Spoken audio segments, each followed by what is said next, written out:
নমস্কার।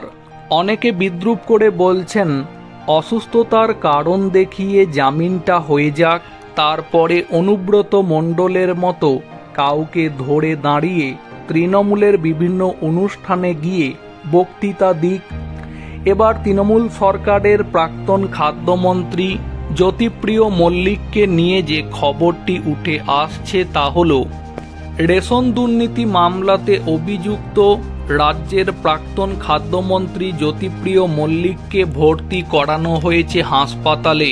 ফুলবাগানের একটি হাসপাতালে ভর্তি করানো হয়েছে তাকে।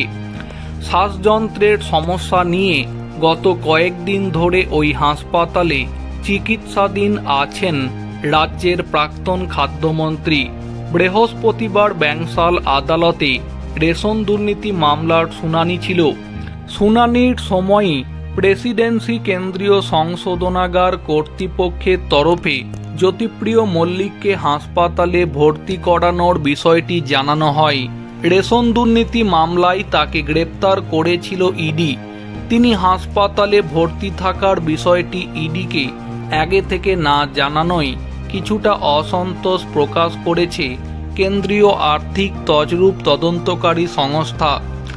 আদালতে ইডি জানায়, যেহেতু তারাই গ্রেপ্তার করেছিল জ্যোতিপ্রিয় মল্লিককে, তাই সৌজন্যমূলকভাবে হলেও বিষয়টি তাদের জানানো উচিত ছিল।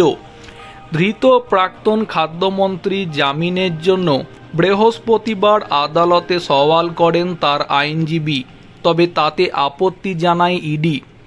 একটি লিখিত জবাবও দিয়েছে কেন্দ্রীয় আর্থিক তছরূপ তদন্তকারী সংস্থা।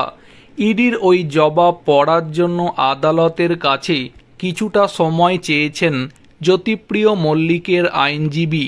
আগামী 20 নভেম্বর এই মামলার পরবর্তী শুনানি আছে।